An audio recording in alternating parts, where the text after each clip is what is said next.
দেখবেন কিছু কিছু মানুষ আছে আপনার বাড়ি আসবে বা আপনি ওদের বাড়ি গেলেন, এত কেয়ার দেখাবে আপনার প্রতি, এত ভালোবাসা দেখাবে, এত মিষ্টি করে কথা বলবে, মনে হবে যে বাবা রে, এ এর থেকে ভালো আমাকে পৃথিবীতে কেউ বাঁচতে পারে না। আমার মা বাবার থেকেও বেশি ভালোবাসে, আমার স্বামীর থেকেও বেশি ভালোবাসে।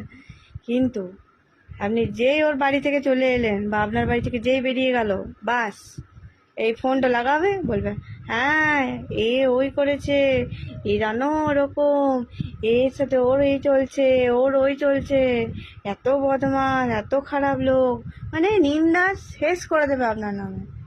কিন্তু ওই আবার যখন আপনি যাবেন, ওরে বাপরে মুখে মিষ্টি, কিন্তু ওরা বোঝে না যে ওরা যাকে এই যে ফোন করে কথাটা বলে, তারা আবার আমাকে ফোন করে বলে, জানিস তোর নামে এই এই বলছে, তোকে এই বলছে, তোকে ওই বলছে, সব বলে দেয়। তো আপনি একটু বুঝে সুঝে কথা বলুন, ফোনটা যাকে করছেন বা যার কাছে গিয়ে নিন্দা চর্চাগুলো করে আসছেন, বিশ্বস্ত লোককে করে আসুন, সে আবার তো সব বলে দিছে, তাহলে আপনার কি হলো?